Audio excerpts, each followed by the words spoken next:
Hello parents. आजकल हर घर में एक ही सीन है। बच्चे घंटों घंटों तक लैपटॉप या टैबलेट पर माइनक्राफ्ट या रोब्लॉक्स खेल रहा होता है। पेरेंट्स को लगता है कि ये एक हार्मलेस गेम है बिकॉज इसमें creative world, building blocks, but ऐसा नहीं है। इन्हीं ब्लॉक्स के पीछे छुपे हैं कुछ ऐसे डेंजर्स जो आप अगर सुनोगे तो आपको शॉक कर देंगे।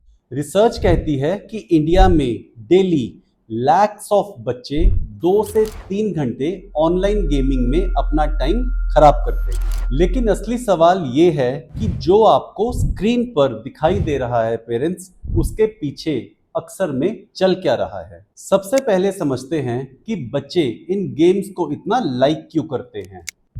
माइनक्राफ्ट गेम में इमेजिनेशन यूज करना, अपना वर्ल्ड बनाना और रोब्लॉक्स में फ्रेंड्स के साथ प्ले करना, नई नई गेम्स एक्सप्लोर करना, हर लेवल पे अचीवमेंट मिलती है और ब्रेन को एक डोपामिन हिट मिलता है। पेरेंट्स को लगता है कि ये सेफ है, लेकिन यहीं से प्रॉब्लम स्टार्ट होती है। बात करें हिडन हैजर्ड्स की, तो सबसे कॉमन है इसका over use and addiction potential. बच्चा क्या है, वो हर समय गेम के बारे में सोचता रहता है।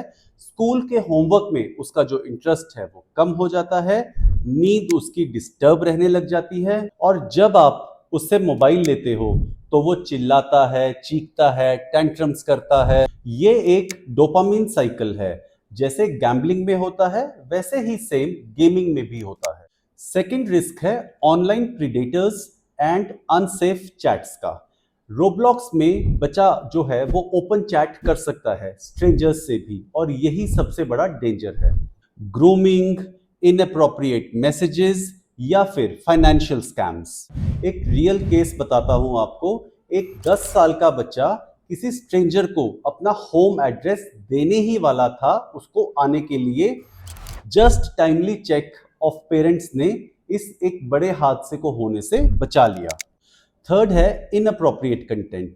माइनक्राफ्ट के अंदर कुछ मॉड्स या फिर रोब्लॉक्स के अंदर बनाए गए कुछ गेम्स, जैसे कि वॉयलेंस, जंप स्केयर्स या फिर कुछ सेक्सुअल अवतार्स दिखा देते हैं।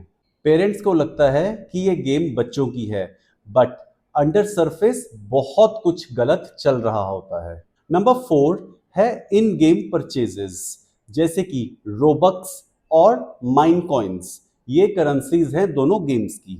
बच्चे पीयर प्रेशर में आके ये सब चीजें परचेज भी करना चाहते हैं, और कई केसेस में बच्चों ने पेरेंट्स के क्रेडिट कार्ड्स यूज करके thousands and thousands of rupees waste कर दिए। नंबर 5, साइबर बुलिंग का भी आपका बच्चा शिकार हो सकता है इन गेम्स में।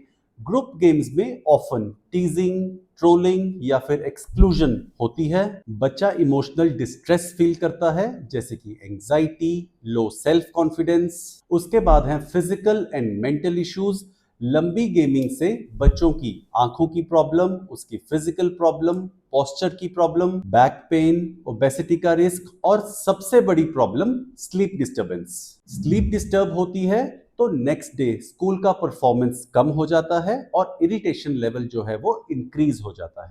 अब सबसे इंपॉर्टेंट पार्ट, करना क्या चाहिए। तो इसमें सबसे पहले स्क्रीन टाइम को लिमिट करो, मैक्सिमम जैसे बड़े बच्चों के लिए 45 टू 60 मिनट्स तक। फिर पेरेंटल कंट्रोल लगाओ, जैसे कि चैट्स को डिसेबल करो, जो इन ऐप परचेजेस हैं उनको ब्लॉक करो, बच्चों के साथ बैठ के खेलो, उनकी जो गेम्स हैं उनको खुद समझो। स्लीप टाइम स्ट्रिक्टली एनफोर्स करो, no gaming after 8 PM। Encourage करो कि आपका बेबी ऑफलाइन एक्टिविटीज ज्यादा करे, जैसे कि स्पोर्ट्स, हॉबीज, एक्टिविटीज। चलिए, अब बहुत सारी नेगेटिव बातें हो गई, अब थोड़ा बैलेंस्ड व्यू लाते हैं और करते हैं थोड़े पॉजिटिव एस्पेक्ट्स इन गेम्स के। माइनक्राफ्ट से क्रिएटिविटी, प्रॉब्लम सॉल्विंग और कोडिंग बेसिक्स सीखने को मिलते हैं। रोब्लॉक्स पे कोलैबोरेशन और टीम वर्क की जो स्किल्स हैं वो डेवलप होती हैं। पर डिफरेंस सिर्फ इतना है कि एक है guided usage versus unlimited free usage. Parents, मैं एक पीडियाट्रिशियन और डैड होने के नाते आपसे बस एक ही बात कहना चाहता हूं। माइनक्राफ्ट हो या रोब्लॉक्स हो, खुद बुरा नहीं है, लेकिन बच्चा जब अनलिमिटेड अमाउंट में, अनगाइडेड वे में उसको खेलता है, तब वो डेंजरस बन जाता है। तो फॉलो करो मेरा ये 3 step Mantra: guide, supervise and limit. मुझे कमेंट करके बताइए कि आपके घर में बच्चे कितनी देर माइनक्राफ्ट या फिर रोब्लॉक्स खेलते हैं।